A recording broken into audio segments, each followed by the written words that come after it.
আমেরিকায় লস অ্যাঞ্জেলসে দাবানল সৃষ্টি হয়েছে। আমরা বলি এটা দাবানল সাধারণ দাবানল নয়, এটা আমার ফিলিস্তিনের ছোট্ট ছোট্ট বাচ্চাগুলোর চোখের পানিকে আল্লাহ তাআলা দাবানল রূপে পৃথিবীতে পাঠিয়ে দিয়েছে। এটা আমার ফিলিস্তিনের ছোট্ট ছোট্ট বাচ্চাগুলোর চোখের পানি, কাশ্মীরের মুসলমানদের চোখের পানি, রাখাইনের মুসলমানদের চোখের পানি, বাংলাদেশের আলেমদের চোখের পানি। আমার সম্মানিত মুসলমান ভাইরা, আমরা আপনাদের সামনে সূরা আল মুদ্দাসসির 40 থেকে 45 নম্বর আয়াত তেলাওয়াত করেছি।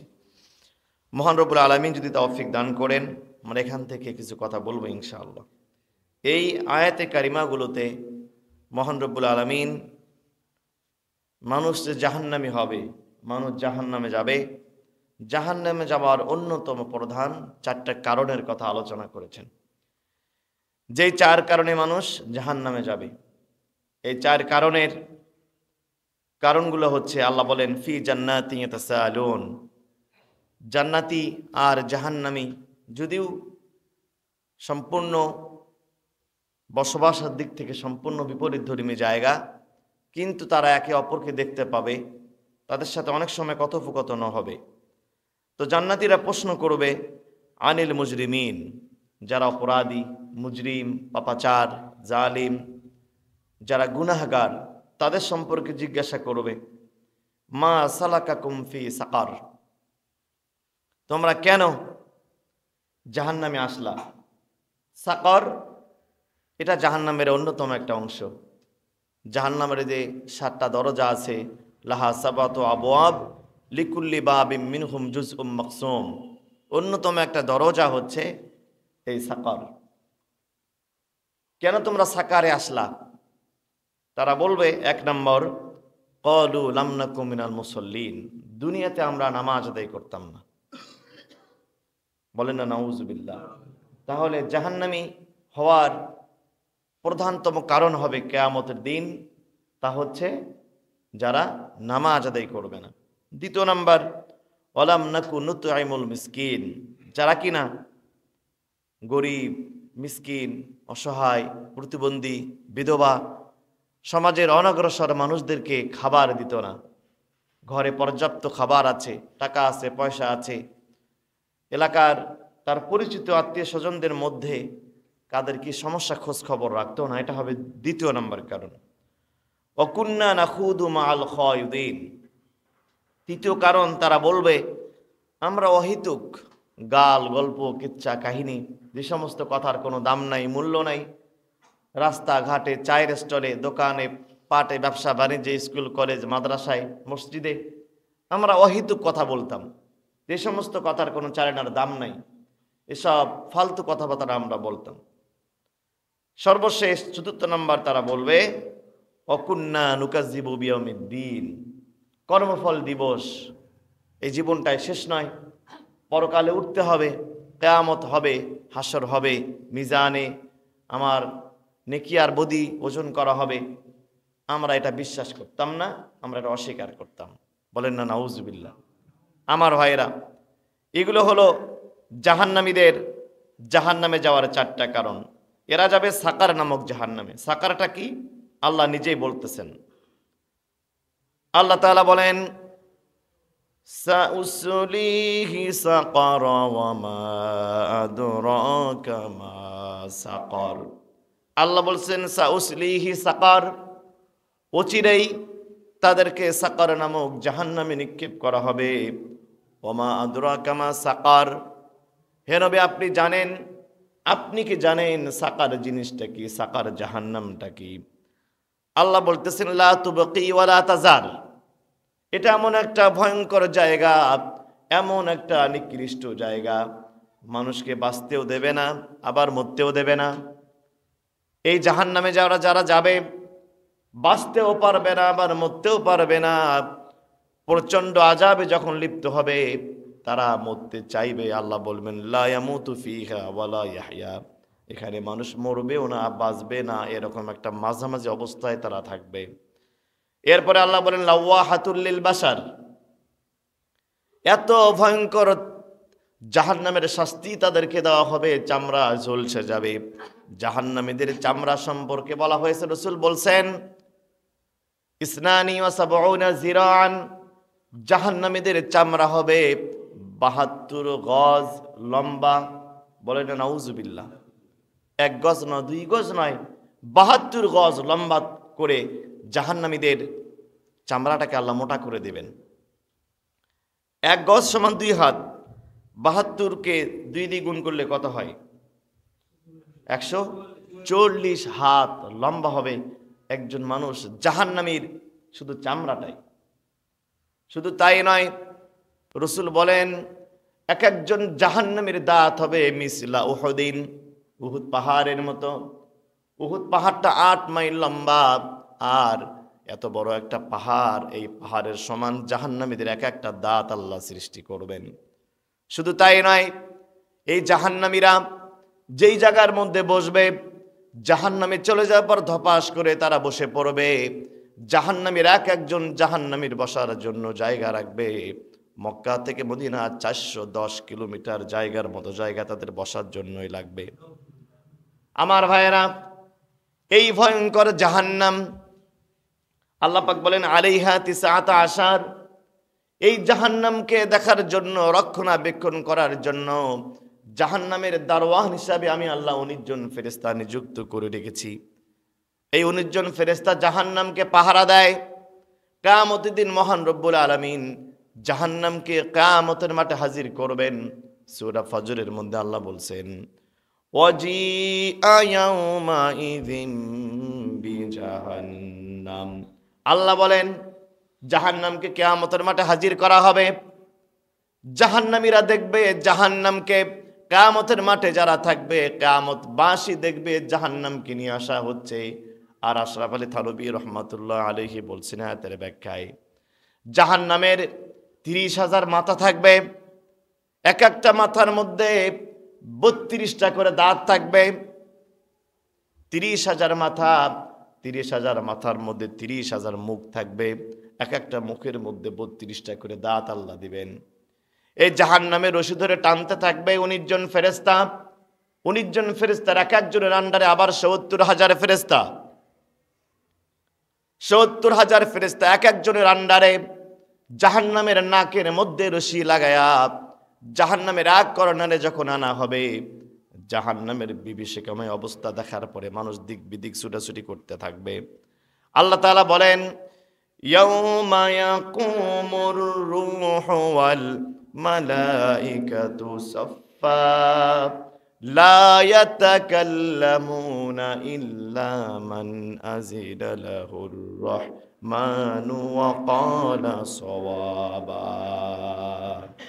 জাহান্নাম যখন আসবে, লা ইয়াতাকাল্লামুন, সবাই নিশ্চুপ হয়ে যাবে, সবার কথা বন্ধ হয়ে যাবে। লা ইয়াতাকাল্লামুন, কেউ কথা বলতে পারবে না। ইল্লা মান আযিনা লাহুর রহমান, দয়াময় আল্লাহ যাকে অনুমতি দেবেন তিনি ছাড়া কারো কোনো কথা বলার সুযোগ থাকবে না। আমাদের অনেক পীর সাহেবেরা যারা জান্নাতের ঠিকাদারি নিয়েছেন, অনেক পীর সাহেব বলেন আমার দাদা হুজুর, অমুক হুজুর কিয়ামতের মাঠে তারা জাহাজ নিয়ে হাজির হবে।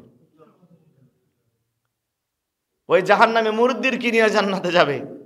আমি বলি মিয়া, মানুষ মূর্খ হয়, কিন্তু এত বড় গণ্ড মূর্খ হয় এটা আমি জন্মেও দেখি নাই।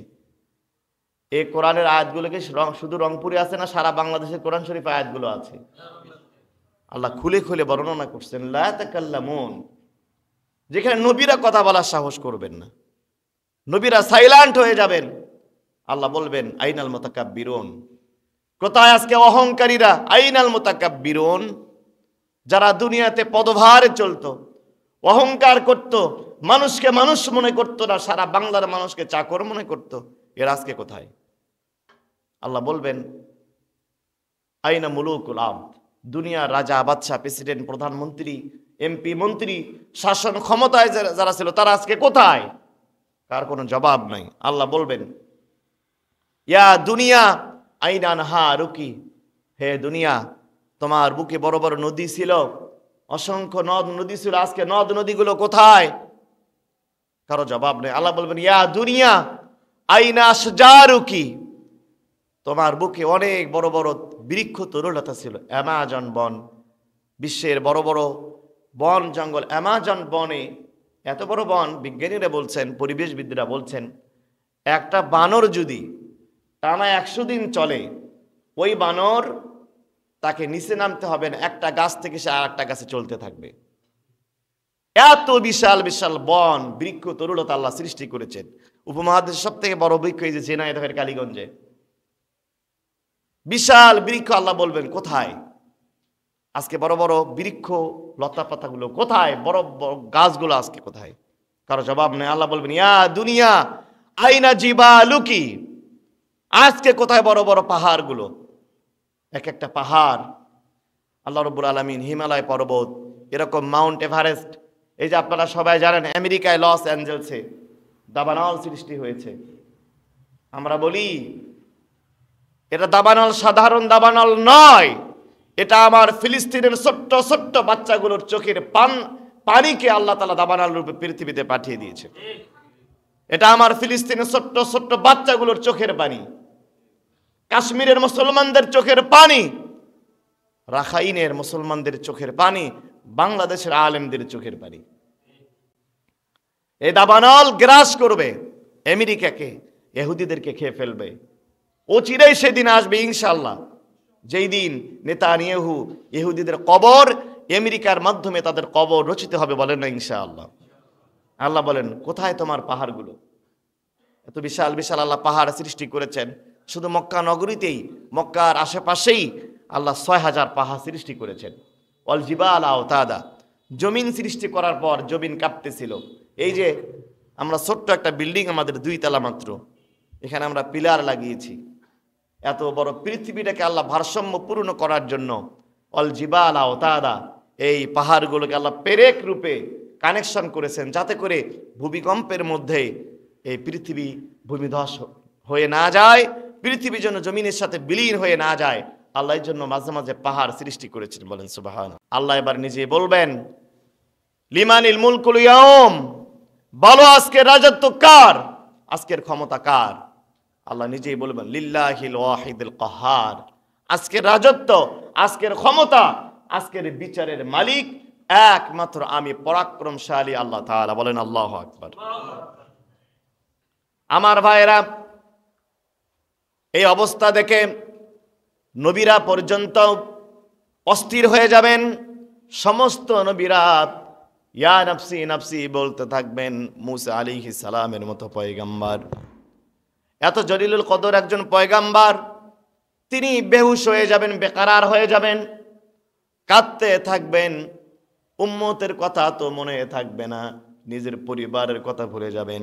তিনি আল্লাহর আরশের পায়ে ধরে তিনি কাঁদতে থাকবেন, আল্লাহ আমাকে তুমি বাঁচাও। আমার ভাইরা, মুসলমানেরা দিক বিদিক ছুটতে থাকবে। সমস্ত উম্মতেরা চলে যাবে আদমের কাছে।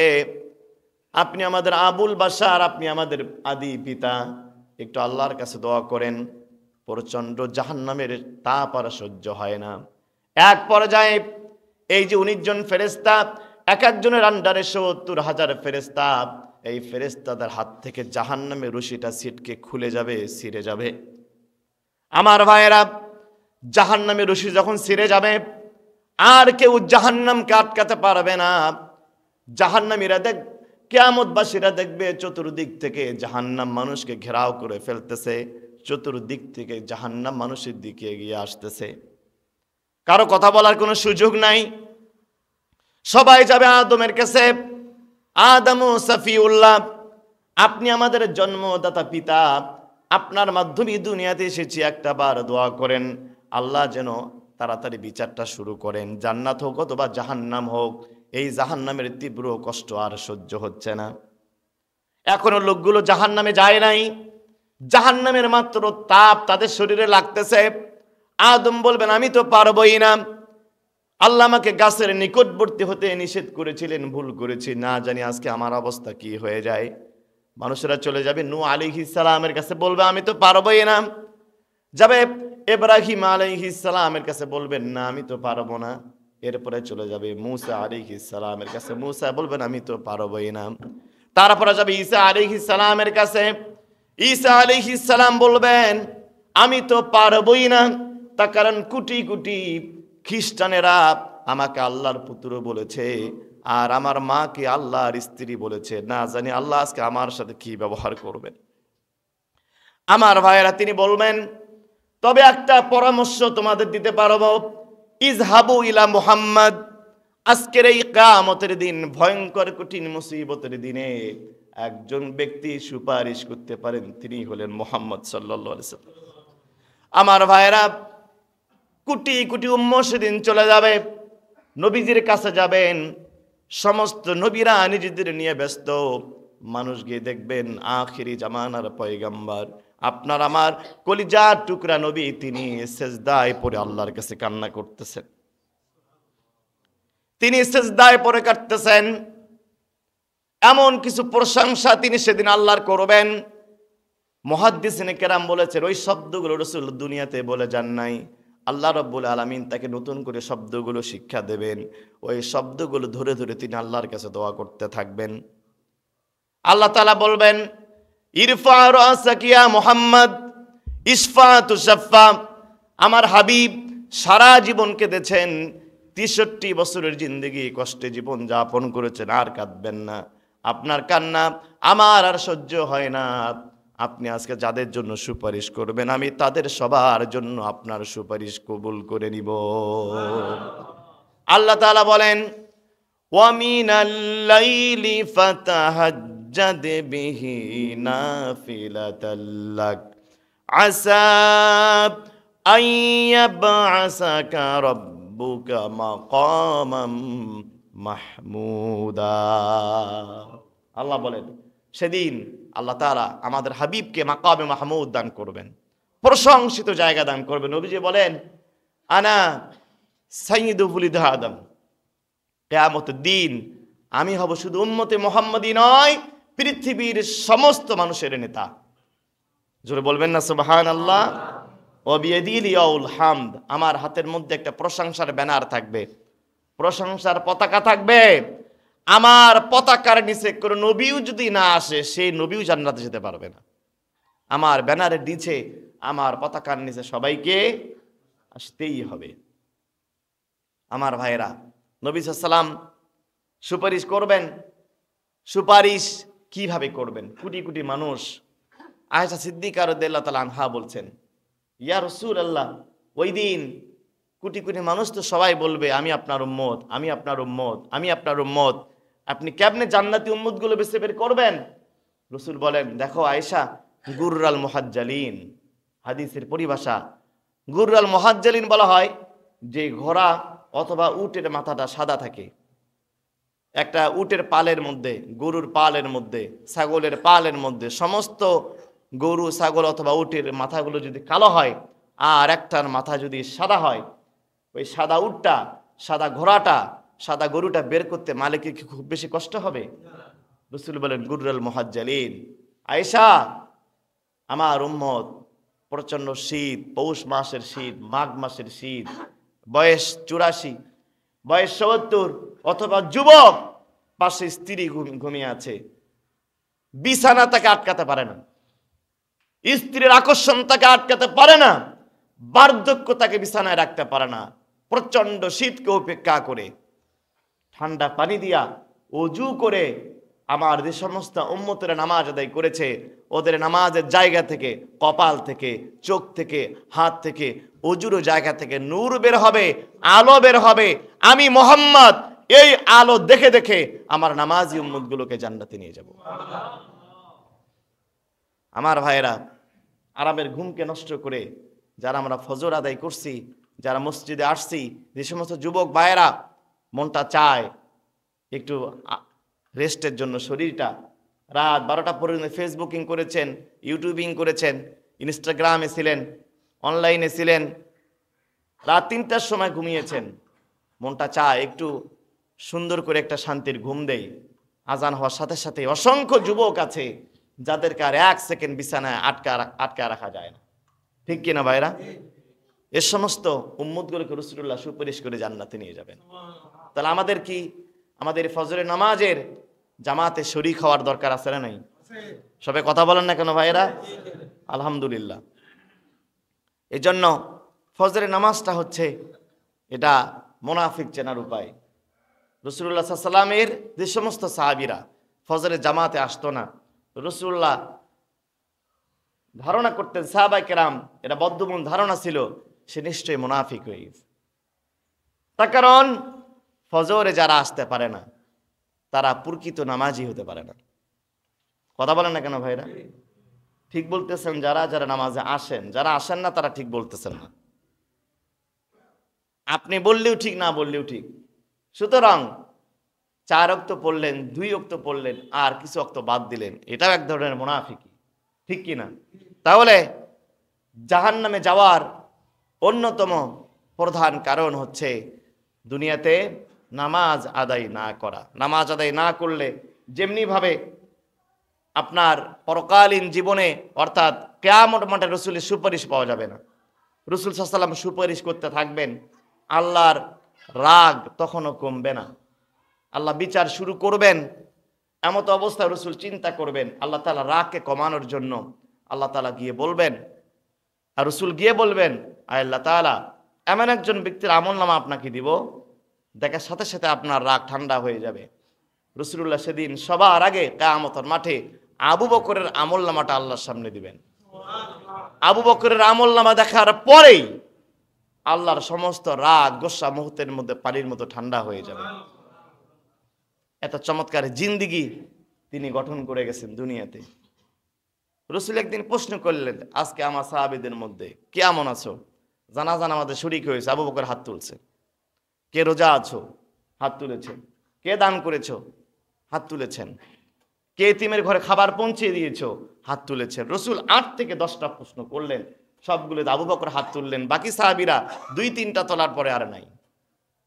আবু বকর রাসূল বলেন, আফদলুন নাসি বাদাল আম্বিয়া আল আবু বকর, নবীদের পরে সব থেকে যার রোল নাম্বার 1 পৃথিবীতে তিনি হচ্ছেন আবু বকর সিদ্দিক রাদিয়াল্লাহু তাআলা আনহু। আমার ভাইয়েরা, এজন্য আমি বললাম যে জাহান্নামে যাওয়ার 1 নম্বর কারণ কি করা বলেন তো? নামাজ আদায় না করা। দ্বিতীয় কারণ হচ্ছে, এটা অনেক সময় নিয়ে আলোচনা আমরা পরে করব নামাজ নিয়ে। দ্বিতীয় নাম্বার কারণ হচ্ছে এতিম, মিসকিন, অসহায়, প্রতিবন্ধী, বিধবা, সমাজের অনগ্রসর মানুষদেরকে খাবার না দেওয়া। ওয়ালাম নাকুনু তুইমুল মিসকিন।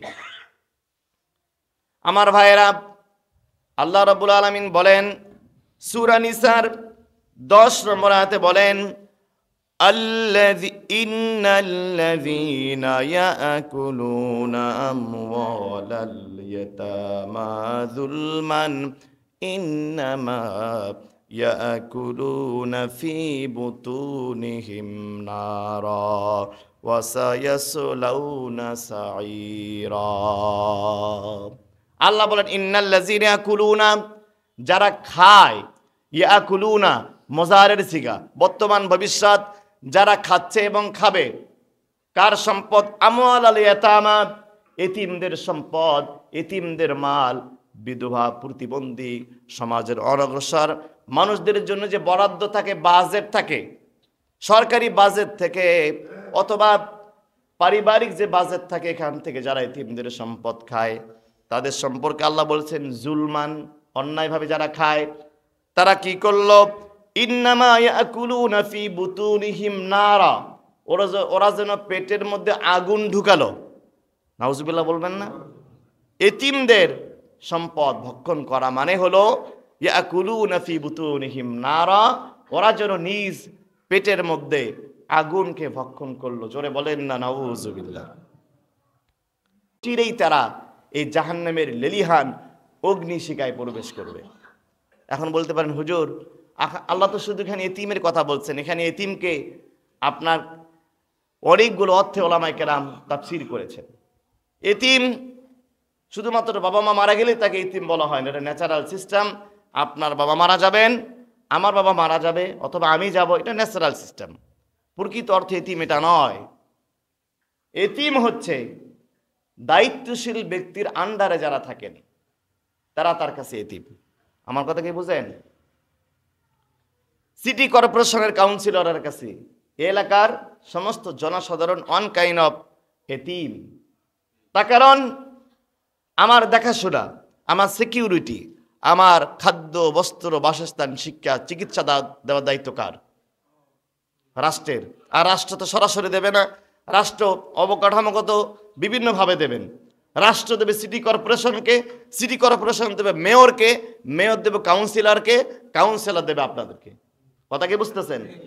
সুতরাং এখান থেকে কোনো মানুষ যদি, কোনো দায়িত্বশীল ব্যক্তি যদি তশরুপ করে, রাষ্ট্রীয় সম্পদ হোক, ব্যক্তিগত সম্পদ হোক, পারিবারিক সম্পদ হোক, যদি আত্মসাৎ করে, সে যেন তার পেটের মধ্যে কি ভক্ষণ করলো? শুধু কাউন্সিলরের মাথার উপরে সব চাপায় দিলে হবে না। বাবা হিসাবে সন্তানরা বাবার কাছে এতিম। বাবা হিসাবে দায়িত্ব হচ্ছে আপনার যাবতীয় সম্পত্তি আপনি বন্টন করবেন, ন্যায় ভিত্তিক বন্টন করবেন। আপনি বন্টন করার সময় কোনো না কোনো পার্সিয়ালিটি করলেন, একজনকে কম দিলেন আর একজনকে বেশি দিলেন, এরকম দরবেশ সাহেব তো বানায় সূত্রে পড়ে নাই। এই যে ভাই আমার সামনে কোরআন আয়াত সামনে আছে, বিশ্বাস করেন, তাহাজ্জুদ বাদ রাখেন, হজ করা বাদ দেন, ওই হজ্জের টাকা আগেই আপনার সন্তানকে আপনি মিউচুয়াল করে আগে সমবন্টন করেন। ন্যায্য বন্টন করেন। ইসলাম সমবন্টনের কথা বলে না। বুদ্ধিজীবীরা বলে সমবন্টনের কথা, ইসলাম বলে ন্যায্য বন্টনের কথা। সমবন্টন তো তাকেই বলা হয়, একজন প্রতিবন্ধী সন্তানকে দিলেন 10 টাকা, আর একজন ভালো সন্তানকে দিলেন 10 টাকা, এটা হলো সমবন্টন। এটা কি জায়েজ? সে তো প্রতিবন্ধী, অনগ্রসর, তাকে যদি 10 টাকা দেন, ভালোটাকে দেন 5 টাকা। ইসলাম ন্যায্য বন্টনের কথা বলেন, সমবন্টনের কথা বলে না। যারা নিজের পরিবারের মধ্যে এরকম দ্বৈত নীতি করে রেখেছেন, মেয়েকে দেন নাই, মেয়েকে দোয়া করেছেন, হজ্জে যাওয়ার সময় ছেলেদেরকে দিয়েছেন, আর মেয়েকে বলছেন, মা তোর মাথার মধ্যে হাত বোলায় দিলাম, তোর জন্য দোয়া করে দিলাম, তোকে কিচ্ছু দিতে পারলাম না, আমার দোয়া থাকলে তোর উপরে তুই দুধ ভাত করে খাবি। আল্লাহ বলে তোর মতো বাটপার আর একটাও নেই, সব থেকে বড় বাটপার এইটা। আরে এটা কোরআনের, এটা তো ফরজ বিধান, এটা আপনি দোয়া করার কে, মাথায় হাত দিয়ে বলাবার কে আপনি? আল্লাহ তার নির্ধারিত বিধানও, এটা মিরাস, ফরজ। নামাজ যেমনি ভাবে 5 ওয়াক্ত ফরজ, তেমনি ভাবে ন্যায্য বন্টন করা পরিবারের মধ্যে, ভাইদের মধ্যে, সন্তানদের মধ্যে, এটাও ফরজ। কথা বলেন ঠিক কিনা? ইতিমদের কারো সম্পদ যদি কারো কাছে থাকে, এভাবে দেন। আল্লাহ তাআলা কঠোর ভাষায় বলছেন, ওয়ালা তাতাবাদ্দারুল খবিসা বিত-তাইয়্যিব। ইতিমের সম্পদ তো খাওয়া দূরের কথা। মনে করেন ইতিমের একটা সম্পদ আছে আপনার কাছে, নতুন টাকা দিয়েছে, এটা সাপোজ, এটা আবার হাদিস কোন ভাষা মনে করেন না, পুরাতন টাকা দিতে আপনাকে ভাবতে হবে।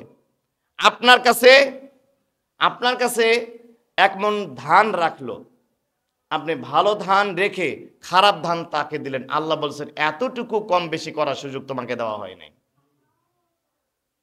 তুমি উত্তম সম্পদ দিবা ইতিমকে।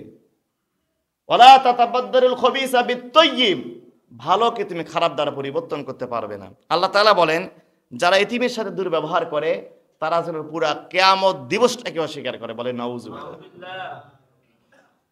এটা সূরাটা আমরা প্রতিদিন তেলাওয়াত করি, কিন্তু অর্থ বুঝি না। আল্লাহ তাআলা বলেন, আরাআইতাল্লাযী ইউকাযযিবু বিদ্দীন। আল্লাহ বলেন, আমার রাসূল আপনি কি ওই লোকটাকে দেখেছেন যেই লোকটা কিয়ামত মানে না, হাসর মানে না, ফুলসিরাত মানে না, কবর মানে না, মিজান মানে না? সেই লোকটা কে? আল্লাহ তাআলা নিজে বলেন, ফাযালিকাল্লাযী ইয়াদুউল ইয়াতীম। যারা এতিমকে গলা ধাক্কা দেয়, যারা অসহায় মানুষকে দুর্ব্যবহার করে, খারাপ ব্যবহার করে।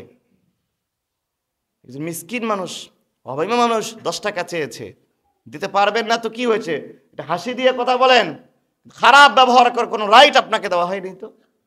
আমি বলি, প্রত্যেকটা জায়গায় বলি ভাই, কিছু কিছু জায়গায় ইচ্ছা করে হেরে যাবেন, সব জায়গায় জিততে যাবেন না।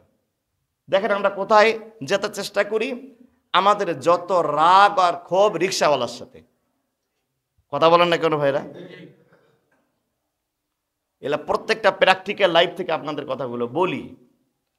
যত রাগ আর ক্ষোভ দেখবেন ড্রাইভারের হেল্পার, আপনার বাসের হেল্পার, কন্ডাক্টরের সাথে। 5 টাকা ভাড়া বেশি চাইছে, এবার কলার ধরে মাছ শুরু করে দিয়েছেন। রিক্সাওয়ালা 5 টাকা ভাড়া বেশি চাইছে, মাছ দেওয়া শুরু করছেন। এসব জায়গায় মাতাব্বরি দেখতে যাবেন না। সুপার মার্কেটে গিয়ে তো আপনি মাতাব্বরি করতে পারেন না। এটা কাপড়ের দাম আপনি জানেন 500 টাকা, চাইছে 1000 টাকা, মাতাব্বরি করেন সেখানে? সেখানে চিল্লি করলে আপনাকে বলা হবে লোকটা অসভ্য। ওখানে আপনি নয়েজ আপনি রেইজ করেন না, নয়েজ আপনি বড় করেন না, লাউডলি কথা বলেন না, ওখানে একটা সভ্য সমাজ আপনি জানেন। রাগ জানেন রিক্সাওয়ালার সাথে, তখন রিক্সাওয়ালার তো আর ওই রকম পাওয়ার নাই, ম্যান পাওয়ার নাই। রিক্সাওয়ালার কথা কে শুনবে?